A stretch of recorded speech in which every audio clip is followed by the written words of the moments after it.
You guys don't need to worry about me getting revenge from Diddy. I've got 3 moves that make sure he'll never be able to come after me or my family. First, I personally reached out to the victims' legal teams. The real reason he's not getting out is those buried cases behind the scenes. I provided legal funding for 7 victims who had been silent for years and brought in the top criminal attorneys in the country. Second, I bought up every potential post-release business deal he had lined up. I planned this 2 years in advance, so by the time he got sentenced and still had hope of getting out, every partner had already cut ties with him. Third, I don't just have evidence, I've got backups. This is an entire minefield that's been buried for 20 years. I uncovered every secret from the last 30 years. With testimonies from the victims, we interviewed over a dozen people he tricked, threatened, or violated. You think that's harsh? No, he destroyed other people's lives for decades. I'm just making sure he spends a few extra years in prison for it. I'm not afraid of his people, not afraid of his threats. I know he's still in there fantasizing about a comeback, but the truth is, he's never coming back. What we're in right now, it's really hard for y'all to discern what's real and what's true, you know? And I've been seeing y'all memes and stuff. You be making memes. I see the memes. I said, no, some of that stuff is funny. Some of it's funny. But I haven't addressed any of this publicly, but I just want to say this very clearly. I don't have to do with Puffy, so y'all can stop all them memes.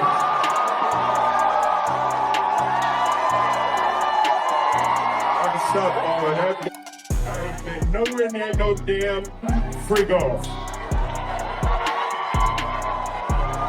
Listen, I do enough of my own. Don't be putting me in other people. For years, some of the biggest names in entertainment existed behind a wall of silence. Not because questions were absent, but because asking them came with consequences. Now, with 50 Cent's documentary, that silence is finally being challenged, not through reckless accusations, but through structure, chronology, and public scrutiny. As attention returns to Diddy, and renewed conversations begin surrounding Will Smith, one question rises above the noise. What remained hidden for so long, not because nobody saw it, but because silence made it untouchable? When you were dating J-Lo, Will Smith and Jada tried to pick her up on a threesome and you were gonna beat up Will Smith. Is that true?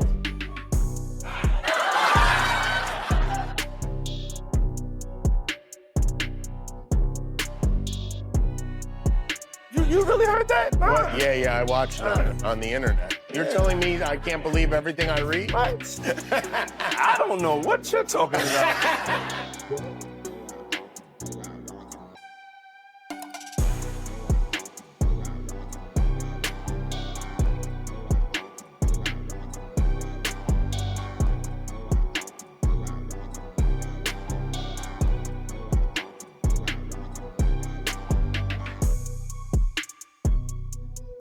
For decades, Hollywood relied on a familiar strategy: stay quiet, wait for the headlines to fade, and let public attention move on. That formula worked, until it didn't.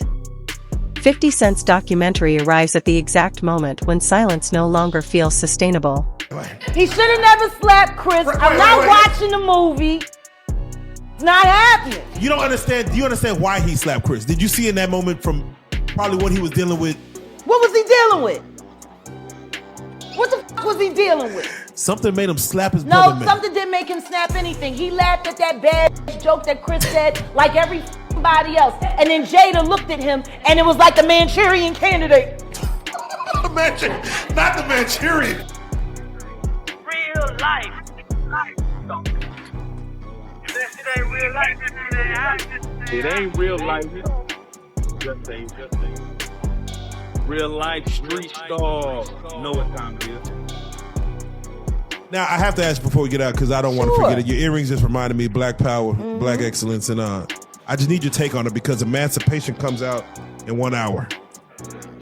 Came out December 9th, which is today's the 9th, right? That's such a fucking below the belt fucking question. No, but I just got... It's the only below the belt question that you ask, because you already know what's gonna happen. Don't front. We've been down there. Fuck Will Smith. No, wait. He can kiss my ass. Wait. He should have never slapped Chris. I'm not watching the movie. Damn it. It's not happening. You don't understand. Do you understand why he slapped Chris? Did you see in that moment from probably what he was dealing with What was he dealing with? Shit, I don't know. What the fuck was he dealing with? Something made him slap his No, brother, man. something didn't make him snap anything. He laughed at that badass joke that Chris said like every fucking body else. And then Jada looked at him and it was like the Manchurian Candidate.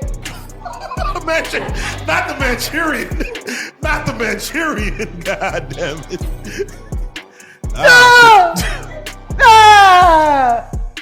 That's what the fuck happened.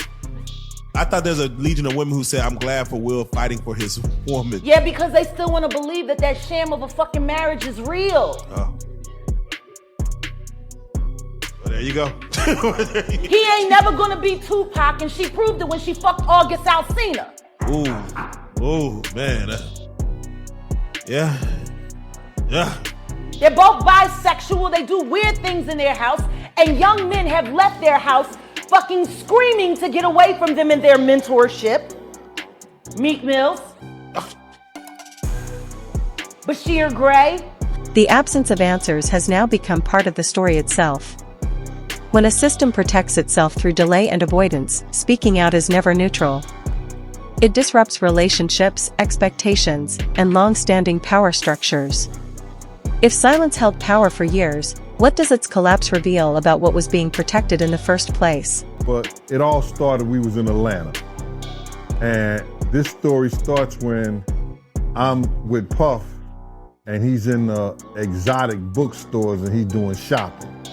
Right, he's shopping, getting his stuff and everything like that. So, you know, this is the first time I was ever in an exotic bookstore with Puff. So, you know, I'm giving him his space. He's taking things off the shelves and stuff like that, because they gave him a brown paper bag. When they gave him a brown paper bag, he was just putting stuff in there. So I said, damn, you know, he got to go put it on the counter and, you know, show everybody what he's getting. So as he's going, I'm just looking at the places where he's picking stuff from. So there's one part he picked up some things from up here on my left side. And then he picked like quite a few of them down. I was like, okay. He put them in the bag. So when I went by there and I looked up there and it said butt plug. And I was like, hey yo, I was messing with him. Because people don't understand, you know, we was like friends. He was a part of the same gang. So I'm still gonna tease him. I'm still gonna mess with him and everything like that. I could do that. It wasn't just no security thing. So I say, yo, what are you getting this for? And it said butt plugs, and he was like, yo, can I do my shopping by myself? I said, yeah, you can do it by yourself, brother. And he started walking and everything like that. When he got I just waited at the counter. When he got to the counter, he didn't even have to show the guy nothing. He just gave the guy a wad of money. I mean, like, he gave the guy a stack something like this. And Puff wasn't the dude that carried no 20s and no 50s and nothing like that. And I mean, like, he just said, boom. And we walked out the store. So we had to leave Atlanta and go to North Carolina for a show. You understand? And it was him, this rapper, Sarah, and this other girl. We all got on a G5 jet, and we flew to G4 jet, and we flew to North Carolina. So, what may have stayed hidden was never one isolated incident, but a pattern, relationships normalized through fame, influence, and repetition. Diddy's presence and power existed openly for years, yet rarely faced scrutiny beyond success and celebrity status. Familiarity replaced investigation, and repetition made curiosity disappear. The implication is cultural more than criminal. Sometimes patterns remain invisible simply because society learns to treat them as normal. So how much remains hidden only because everyone assumes it belongs there? When they were in the room and they would go in the room with another couple, right? And I've seen some things happen in the jacuzzi. Like when I'm the only one could go to the room 9 times out of 10. When Puff was the one who, you know, was in the presidential suite, I'm the only one allowed. I gotta watch the door. No one can get into that door. I'm the only one that had the pass key or whatever. You know what I'm saying? And then sometimes you would hear a boom, boom, boom, boom, a thump or whatever the situation is and stuff like that. Yo, what's up? Everything good? And sometimes they would open the door. I'm right there by the door. Sometimes you see things you don't want to see. Hey, did they ever try to get you involved? Not at all. Offer you? Not at all. Puff did it one time, but that's in my book. When he was coming from Dallas, he had the snow bunnies. And I reneged on that. Nah, I'm good. Hey, did you see any celebrities Puffy did any of that stuff with, the swinger stuff with? Yeah, I did. Tell me about that.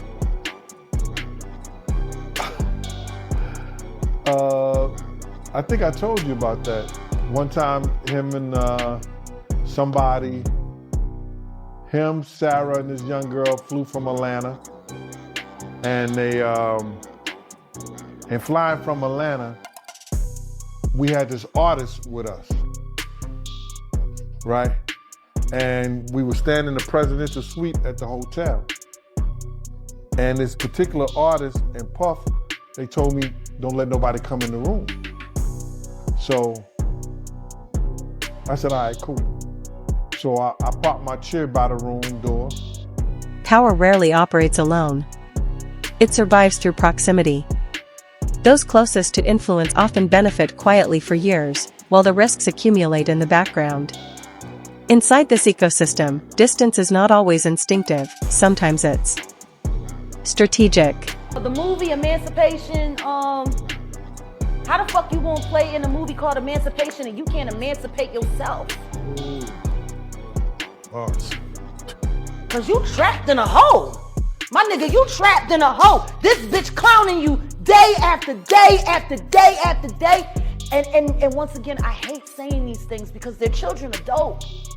But Jaden's kind of MIA. And considering that he emancipated from their household at 16 and refused to come back, even to do family interviews. You know? Yeah. Willow's just kind of, she's dope. Too much shit happened in that fucking house. Too much shit happened in that fucking house. And meanwhile, I go to jail for defending my child, and these niggas don't even get a CPS fucking visit for the kind of shit they kids see. You know? So yeah, I'll watch the movie when, I'll watch Emancipation when he emancipates himself from the hell that he lives in, that he tries to call marriage with that woman who still wished Tupac was alive. The closer someone stands to power, the greater the cost of asking difficult questions too early.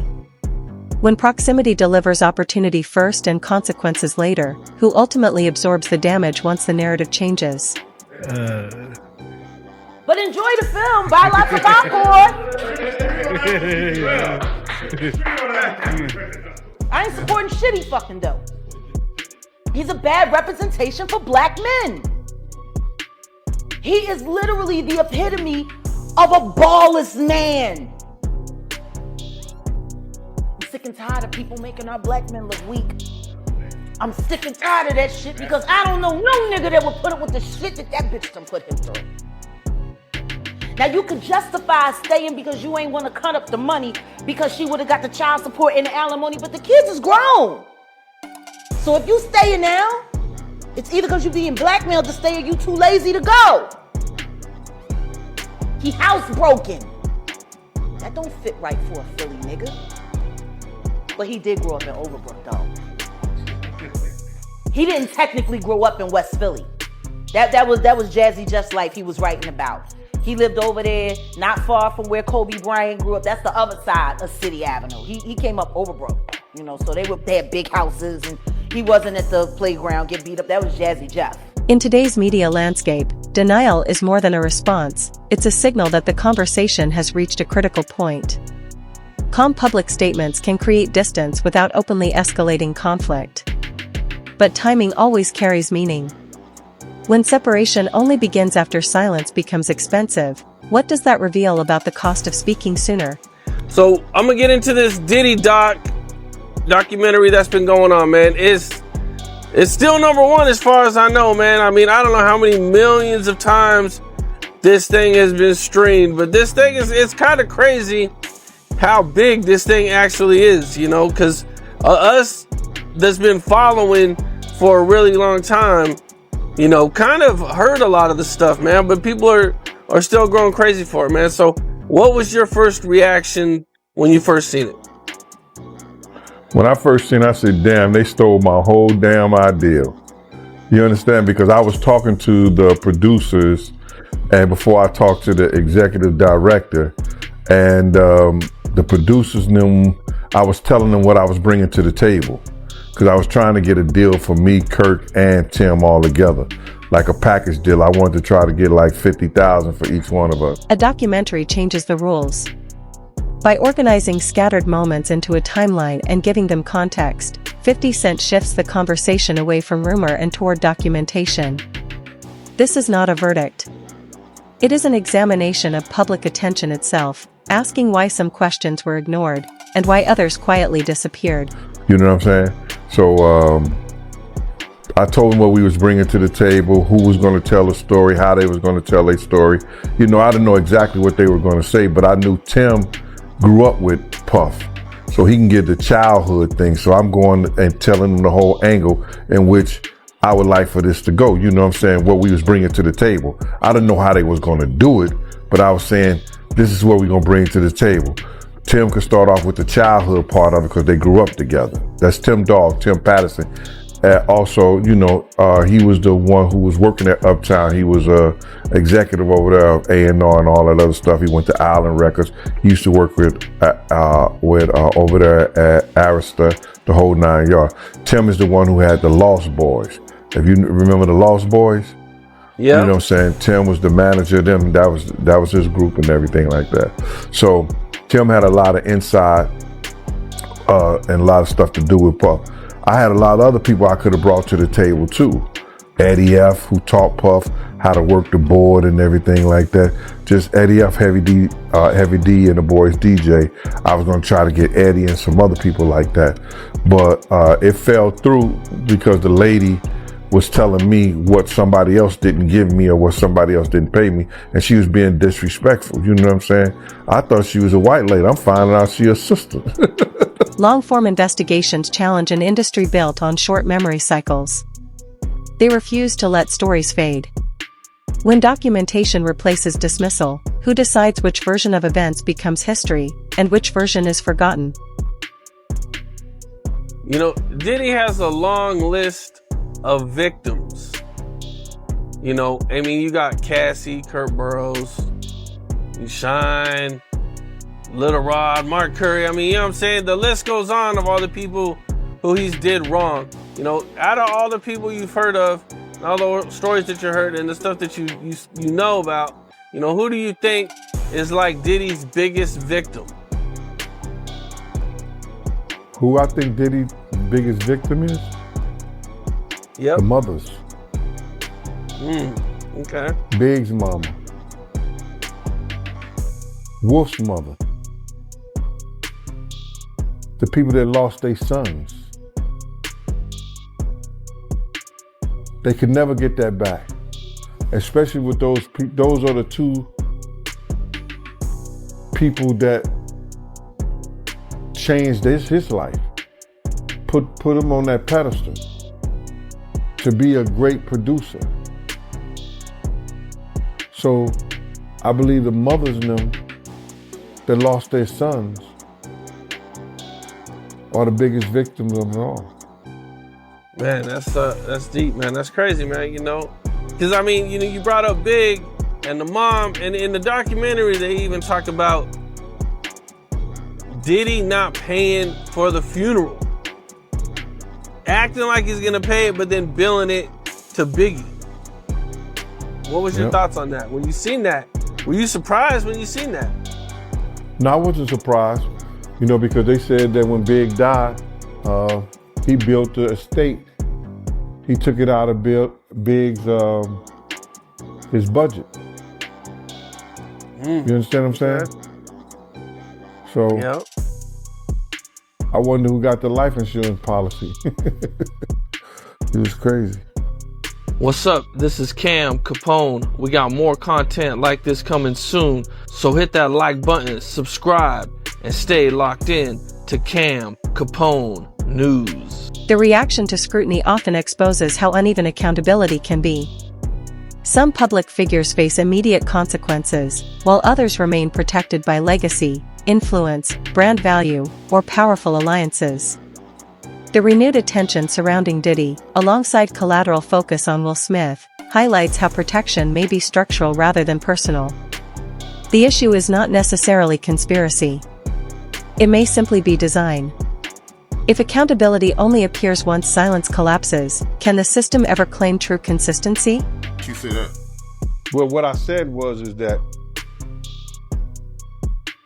isn't it weird that the government was so interested in Diddy's baby oil that they took 1,000 bottles away from his house? If the government took 1,000 bottles of baby oil and somebody had things what appeared to be baby oil, and then you have to listen to the prosecutor.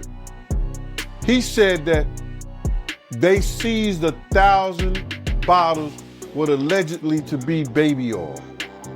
Allegedly to be baby oil.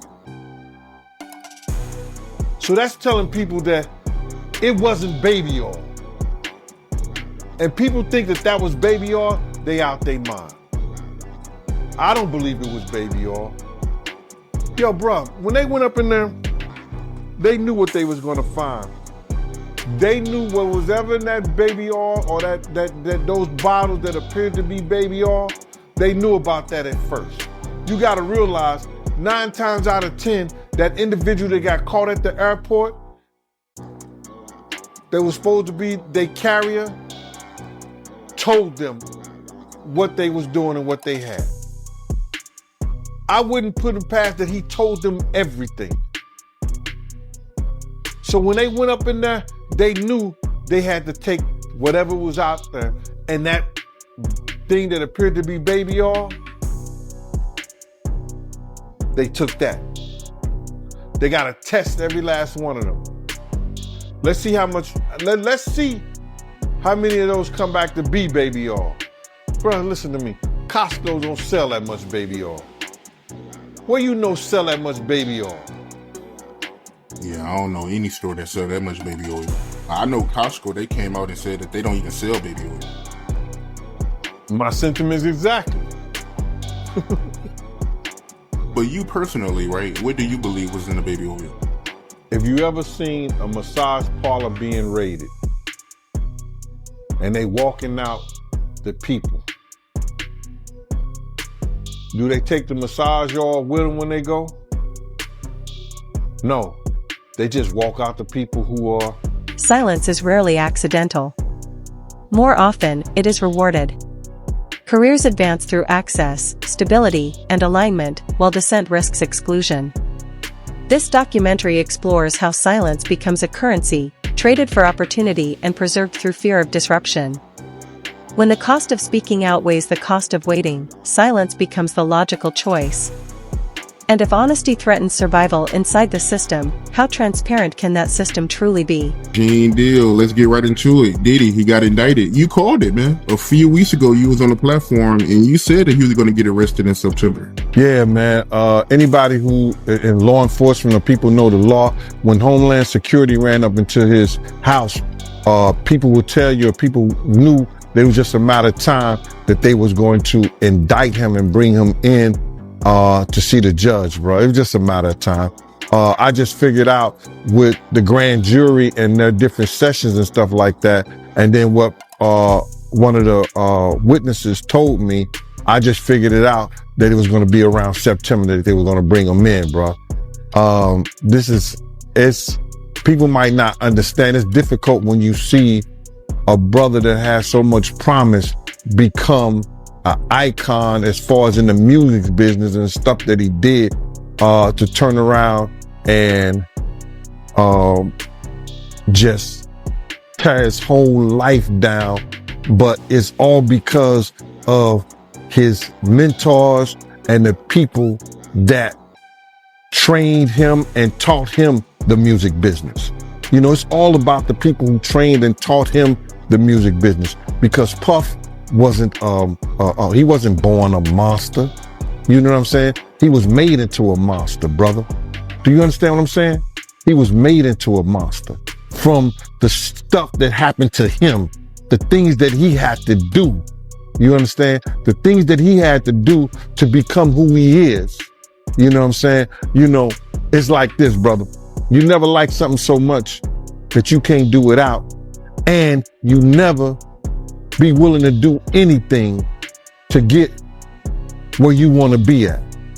You got to have principles, you got to have morals, you got to keep with that stuff. And in that music business, a lot of that stuff get thrown out the window. You understand? And that's what happened to him. He started doing the things to other people that was done to him. To keep it frank, he was doing the things to other people that was done to him. And it is what it is. You got to know better. And if you know better, you will do better. When he was in New York City, he was like that gecko from the Geico commercial. Then he turned and started going, when he lived in Cali and Miami, he turned into Godzilla. I would see him talk about how he using drugs. He was never like that. Smoking cigarettes, smoking weed and everything like that. He turned into something that you could consider a monster, bruh. Then he started doing things to people. You understand that? This story does not end with a documentary, release, or a public denial. It begins with a reckoning. What remained hidden for years must now compete with documentation, public memory, and sustained attention. 50 Cent, Diddy, and Will Smith may occupy different positions, but they exist within the same larger framework, one shaped by power, proximity, influence, and silence. For years, silence helped stabilize the industry. Now its collapse creates uncertainty. And one final question still remains unanswered. Once silence is broken, will truth finally replace it, or will the system simply evolve into more sophisticated ways of staying quiet?